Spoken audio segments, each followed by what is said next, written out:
जन्म कुठच्या कुळात झाला त्याच्याबद्दल काही त्यांना परवा नाही.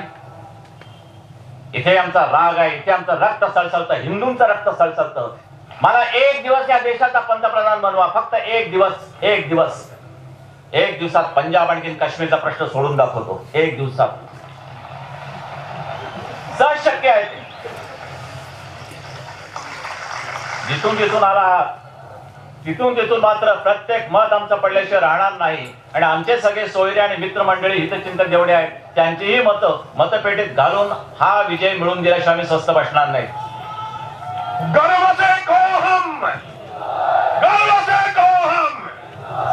तुमच्याकडनं जर ही शांतता आणि सुव्यवस्था सांभाळली जाणार नसेल तर माझ्या प्रत्येक शिवसैनिकाच्या हातामध्ये मला स्टेनगन घ्यावीच लागेल.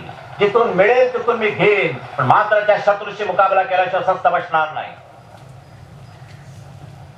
देश खतम झाला, हिंदुत्व आमचं उद्ध्वस्त झालं तर देशाला वाचवायला एक मायेचा पूत येणार नाही. तो फक्त तुमच्यातलाच मर्द निर्माण होऊ शकतो आणि तो मर्द निर्माण करण्याचं काम आम्ही हिंदुत्वाच्या रूपाने करीत आहोत.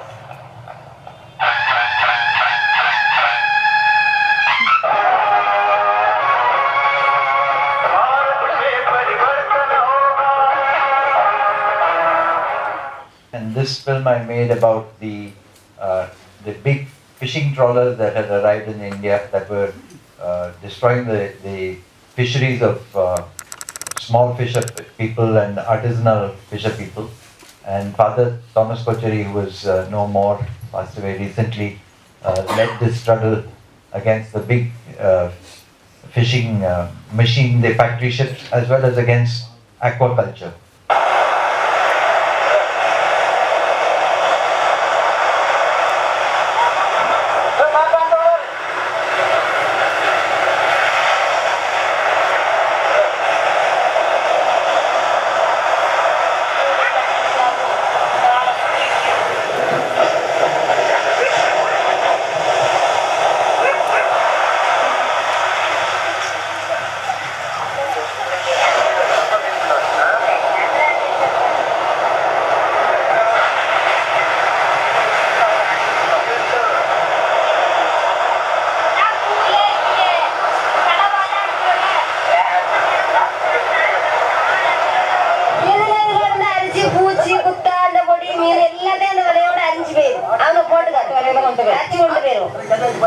சீசன் கிடையாது. பெரிய கப்பல்களை கொண்டு போட்டு அவங்க அந்த மீனெல்லாம் பிடிச்சு கொண்டு போயிடுறாங்க. அதனால இந்த போட்டு கப்பல் எல்லாம் கொண்டு போன உடனே அந்த கட்டுமரக்காடுக்கு வந்து பாதிக்கப்படுது. இங்க வந்து போட்டு கப்பல் கிடையாது, அதனால கட்டுமரக்காடுங்க பாதிக்கப்படுது.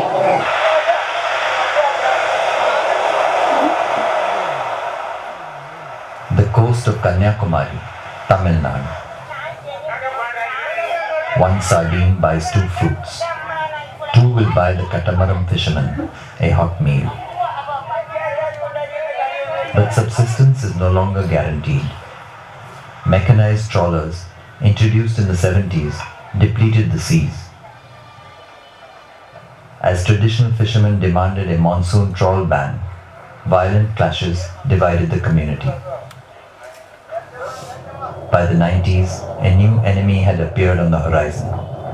Foreign factory ships capable of catching in a day more than the annual catch of 1,000 catamarans. Their license to plunder guaranteed by a government that had mortgaged its people to the export dollar.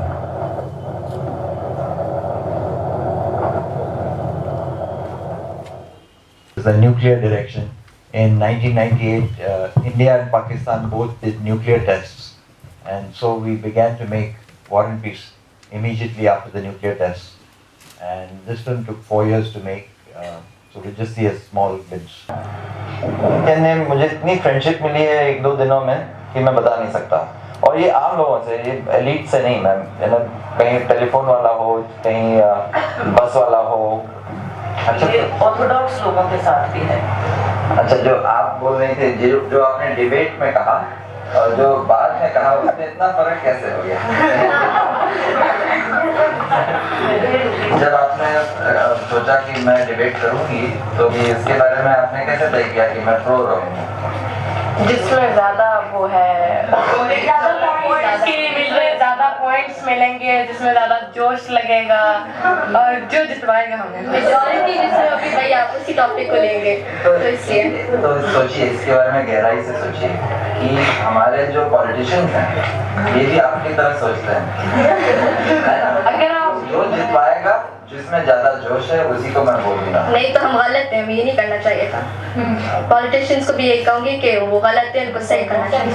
अगर वैसे आप हमारे किसी भी politician से मिलेंगे तो वो कभी वो बात नहीं करेंगे कि जो वो करते हैं टीवी पे करते हैं, अपनी तरफ से बहुत बनते हैं कि वो भारत के खिलाफ जो बोलते हैं।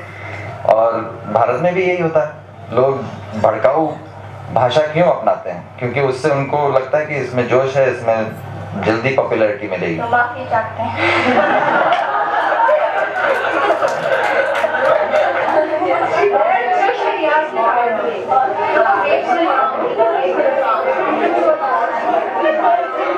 चंदा सूरज लाखों तारे हैं जब तेरे लिए सारे, किस बात पे होती है फिर तकरारें?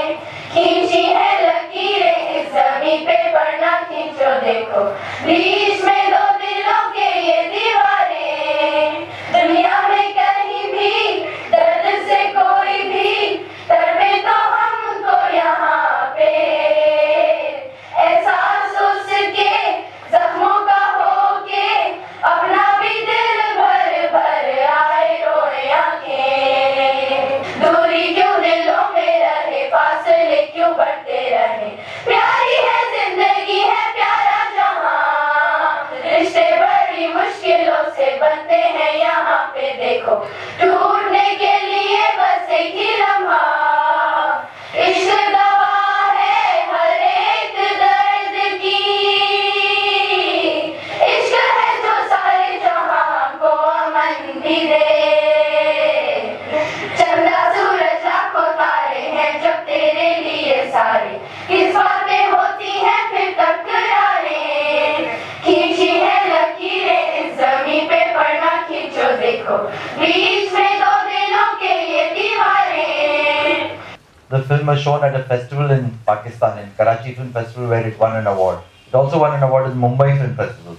So, in Pakistan at that time, there was a little bit of liberalization under Musharraf in terms of the media. And a new TV channel said that they would like to show the film.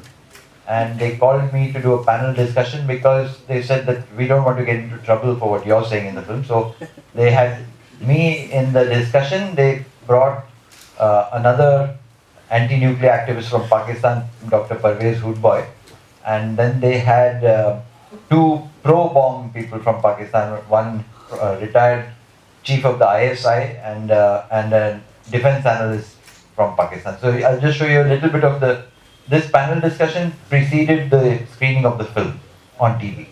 You can look at it in two ways, that actually India and Pakistan did not use nuclear weapons against each other, but they did do Kargil. America and the Soviet Union did not fight with nuclear weapons during the Cold War period, but they fought proxy wars all over the world. What you saw in Vietnam, what you saw in Afghanistan, what you saw in so many countries were actually fights between the Soviet bloc and the United States of America. And they killed other people on other people's lands. To do this fighting, they didn't use nuclear weapons on each other. So I don't think that having nuclear weapons prevents death and bloodshed. In fact, it increases it. I think this documentary is a very cleverly biased documentary. The manner in which children from an elite school in Lahore are questioned, and then when their views don't totally coincide with what the documentary makers want to hear, then they sort of try and explain things to them in order to try and push those little children, and not so little children I guess, into shifting their stance. I must commend the documentary makers for being very clever in this way. They have built the anti-Pakistan bias, and there is clearly an anti-Pakistan bias in this documentary. And that bias is not there in India, because what is shown is that by and large Indians are peace-loving, but the BJP has distorted India's natural ideology or psyche, and that is a load of nonsense. We know Nehru started the program, he was not linked to the BJP. Indira Gandhi was the most militant Indian leader not linked to the BJP. So these points are not brought out in the documentary, unfortunately, and this is unfortunate because it leads one to question the real intent of the people who have made the documentary, and I'm sorry to say I find the intent extremely suspicious and dubious. Intent suspicious, Anand. No, I must say, I'm sorry if I'm looking amused. As I said, there are plenty of people in India. In fact, most people who don't want to shift their focus in India accuse this film of being pro-Pakistan. Exactly the opposite of what Dr. Shireen said. And to some extent they're right in the sense that because I'm an Indian, I have much more access to what happens in India, and so I was able to film much more extensively. I was able to film the jingoism in India much more closely than I did in Pakistan. And because I'm not a Pakistani, I was a little bit careful when I criticize jingoism in Pakistan. I do give a few examples of it, but I don't give plenty of examples. Because for me, being an Indian, I had a greater right and I thought it would be much more effective for me to criticize my own. When criticism is self-criticism, it is far more effective than when criticism is done of the other. हंबरुनी वासराले चाटते जवा गाय तवा मले तिच्यामध्ये दिसते माझी my दिसते माझी my हंबरुनी आया बाया सांगत होत्या होतू जवा मी तान्हा दुष्काळात आईच्या माझा आटला होता पान्हा पिठामध्ये पाणी टाकून मले पाजत जाय पिठामध्ये पाणी टाकून मले पाजत जाय तवा मले तिच्यामध्ये दिसते माझी my हंबरुनी. Most of you are familiar with Narmada Dam and the movement. As you know, in many ways, our whole development thinking is based on the kind of ideas that were there in 1950. Since that time, a lot of more research has happened in the world, but our country seems to be totally unaware of it or not willing to take it on board. Take the nuclear issue for instance. In the 50s, Homi Bhabha went to parliament and said that electricity, once the nuclear power comes to India, electricity will be so cheap that you won't need meters anymore. That was the dream in the 50s of technology was going to solve all our problems. Nuclear, once we have nuclear power, it will be free electricity. But as you know, today nuclear power is perhaps the most expensive form of energy. All over the world, people are getting out of it. Not only because of Fukushima, what happened. Countries like Germany were the only ones that seem to have really woken up and stopped nuclear plants. But just out for economic reasons alone, many countries have slowed down or stopped their nuclear production. But India never learned that lesson. We are the country, even after Fukushima, we are still building Chernobyls like we have in Kudankulam, and we have many parts of the country, especially along the coastline, Jaitapur, Kudankulam, places which can be prone to earthquake, tsunami. So we are waiting for some disaster to hit before we wake up. In terms of large dams, the same scenario. Again, in the 50s, it was thought that large dams will be wonderful for the world. That big dam will solve energy problem, irrigation problem. And then slowly, as research came in, the world started to realize that these big dams can cause big damage. And so the answer lay in much smaller check dams, much more decentralized gathering of electricity, so that the consumption and the production of electricity was in the same neighborhood. You didn't lose you didn't have a big distance to cover where the transmission loss would take place. So you needed small units all over the country that would produce electricity and consume it locally. But we have a different model altogether. We have a model where electricity is generated and then transported mainly to the urban areas where the consumption takes place. So you have the places typically that where the electricity is actually produced, those people are without light, without electricity, and the places the electricity is going somewhere else. Narmada Dam began with the idea that the rationale for the dam was that it will give water to the drought areas in Gujarat, to drought prone areas. But in fact, the water is already diverted to urban areas. As I don't know if you know, but they are using the electricity from the dam to pump water into the Sabarmati river. From Narmada, they are pumping water into Sabarmati river to take it to Ahmedabad, where they have promenades and nice shops, and the elite can see, wow, this is development. So this is, and water parks and all of those things. So this is the story.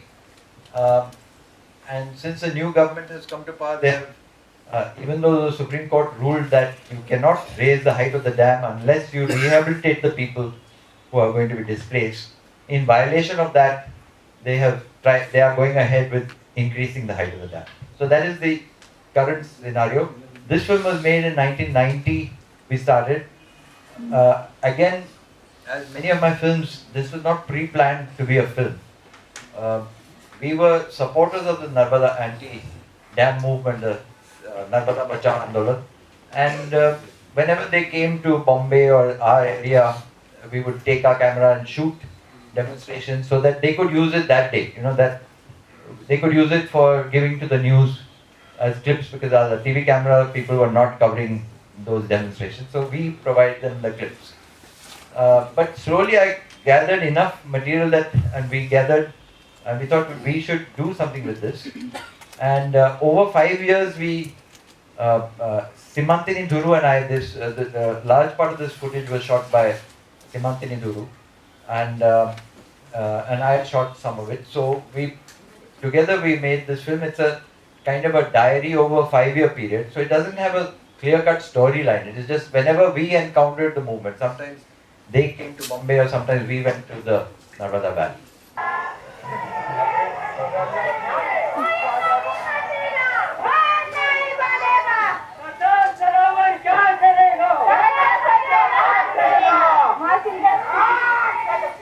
Since 1985, opposition to the dam has grown in the form of the Narmada Bachao Andolan, the Save Narmada movement. From December 1990, we began to keep a video record of the movement.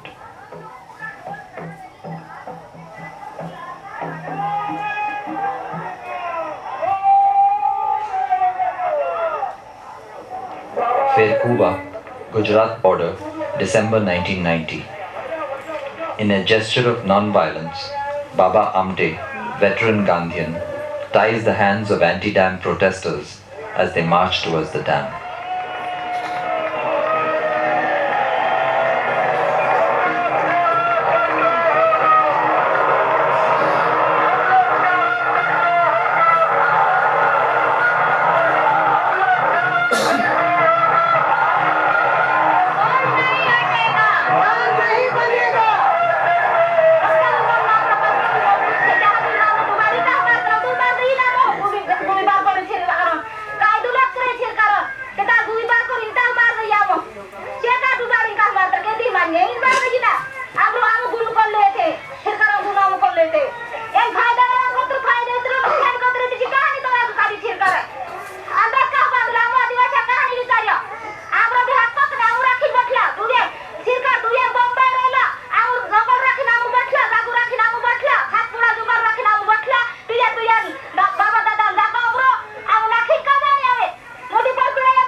छोड़नी पड़ रही है। ये तो एक प्राकृतिक घटना है।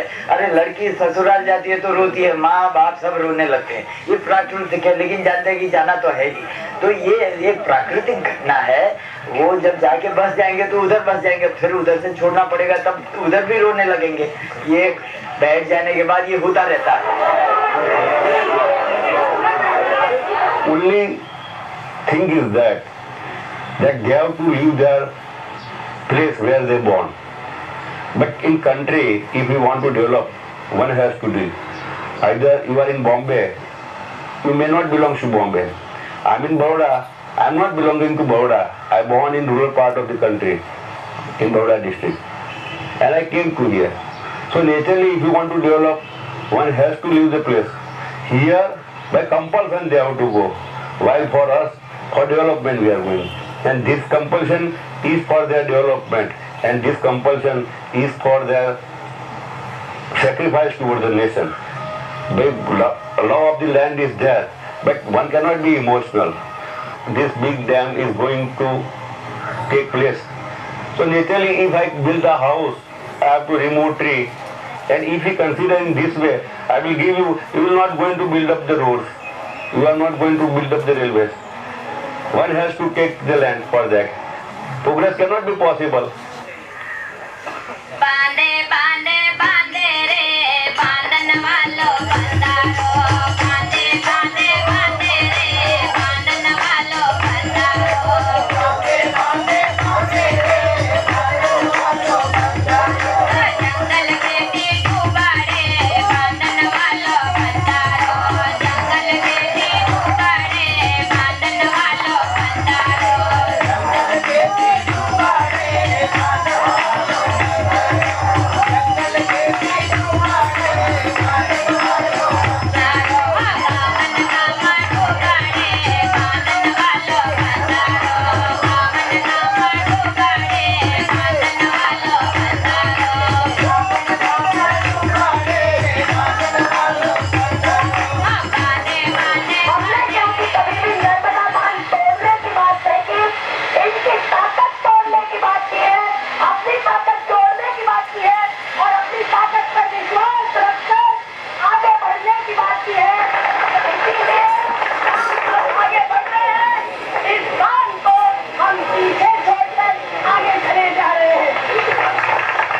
My take is that towards the end of this journey for a long time, have you ever tried to discuss the solution or alternate ways to take these developments in a length along with these movies?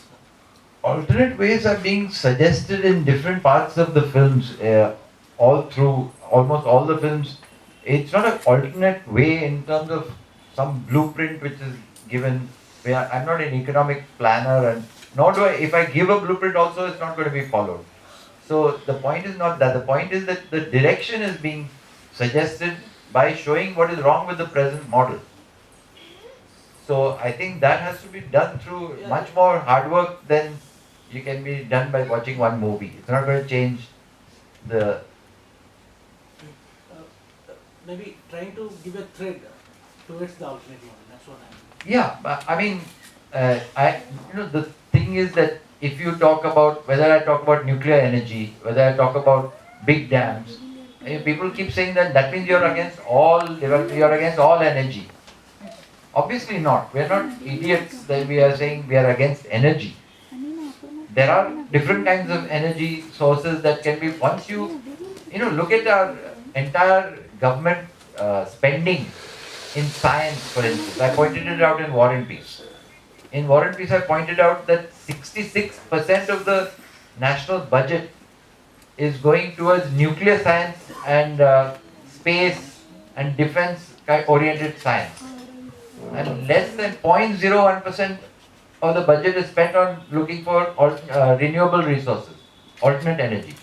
So obviously there is no thought behind it. Even a country like China is producing solar panels to such an extent that they have to, now they've actually dropped the world prices of solar panels because they have overproduced solar panels. They have to export. But we are not doing anything about it. We are not interested in that. This is the future. You could grab if you wanted development, you would grab the renewable methods of creating energy. You would work in that, and you would actually be able to export it. You would be able to because it is the economics of scale. The reason that it's not affordable today is because it's too little is being done. Whether it's organic farming, whether it is solar energy, whatever it is, today everybody is worried that it costs too much. It only costs too much because nobody is doing it. Very few people are doing it. The moment you give it a scale, the cost will drop. I have a Yeah. question. So in the common elite nowadays, when any development projects comes, the common elite will speak like most of the projects will be opposed by the people.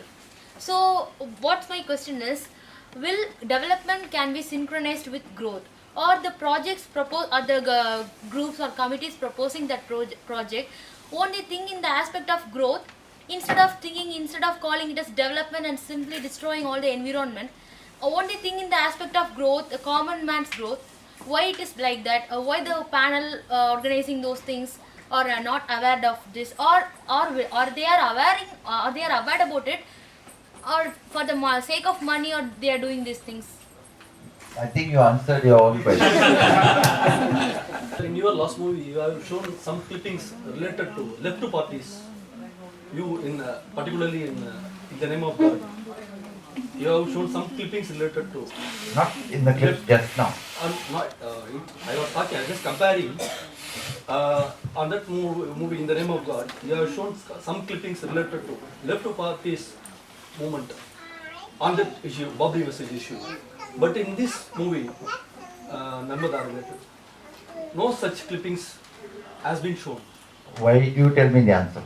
Because you are dedicating the entire thing MBA. No. That is not the answer. You tell me, where has the left party spoken against Narmada Dam? I'm asking you. Yes. If it doesn't exist, I can't create it. No, I would like I to can know, go with the flag and. I would like to know from you what was the There is stand no. The left parties did not take a stand on big dams. The left parties most of the time don't have an agenda about environmental issues. That only recently they've started to talk about environmental issues. So hopefully it will change. But left parties have been notoriously silent on environmental issues. They also, this idea of big projects. Soviet Union did so many big projects, destroyed environment. China built Three Gorges Dam, which is Kudakulam also they are not. in Kudakulam, because it's a Russian supplied plant. They are not. No, they were reluctant to speak against the dam. And the same thing with nuclear issue. They would always take a stand that they are against nuclear weapons, but not against nuclear energy. Only recently some sections of CPM have started speaking up. So there is internal debate them, and hopefully their mindset will change about that. But on Narmada issue, I'm not aware that the left parties took any stand. The positive aspect of this film is it's a very pleasant surprise for us from Tamil Nadu to see a central minister giving an audience to such a group of people. It is very unimaginable in Chennai. Really? A group of people, protesters cannot even enter. You can't burst into the room of the ministry. It's a pleasant surprise to see the minister giving an audience. தோழர்களுக்கு வணக்கம். Srinivasan has asked me to give vote of thanks, especially thank our colleague Anand Patwardhan. Anand, it has been a very rewarding evening for us, not only for those who are assembled here and for our kith and kin, particularly in Tamil Nadu. Million struggles are being waged by ordinary folks in India. You know and I know. What I am trying to say is we need in this country not one Anand Patwardhan, but million Anand Patwardhans to work on the side of the common man. So far we have watched Anand Patwardhan's films, either at home, alone, or as part of an audience. but we have not watched his films in his presence.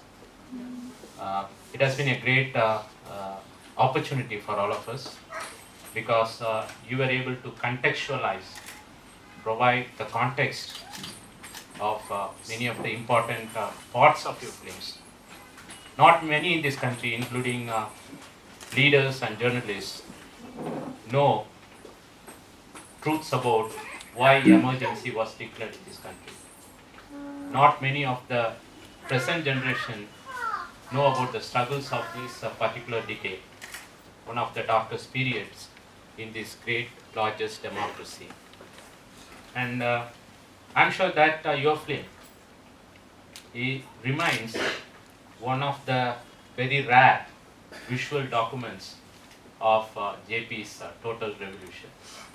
And we need to remember you forever if at all we want to get to come to terms with the true history of this modern nation. I have a lot of problems with what this nation has been using for the last 60, 80 years plus. This is not the time to get into that. And we thank you for being with us and inspiring us. Well, I think the emergency period was a very dark period, but I think the period we're going through now is darker. Because emergency period still didn't change the entire value system of the people. What we have today is a change in value system of the people, where it is not embarrassing that the rich get richer and the poor get poorer. It is everyone accepts that that is the way it should be. Now we have a cynical society being created and a leadership that is promoting that, and a leadership that stands from Red Fort and says that we should not have communal violence for next 10 years and we should not have identity politics. But they've come to power exactly through that. Through communal violence, through identity politics. They've come to power and now they want us to believe that now they don't want to do it anymore. In fact, the communal violence has increased. It's not being reported. In Uttar Pradesh alone, there have been more than 60 riots after elections. So, firstly, the media is now completely corporate media. So these are very dark days where people might be seduced by some thought of that development is happening. It's like a mirage that people are willing to swallow. That is one thing. Secondly, I just wanted, since you thanked me, I wanted to thank not only Srinivasan and people who organized this screening today, Srinivasan also for having translated, got the Jai Bhim community translated into Tamil, and we did that job together, and it is why at least some of my films are reaching to people who otherwise would not be able to see or understand a film only with English subtitles. But also Arun and Tamil Studio, who invited me yesterday, who brought me to Chennai, and the work that they've done, the kind of work they're doing with students, free education in media studies that is happening, and the job of taking these films all over the state. So I thank all of you.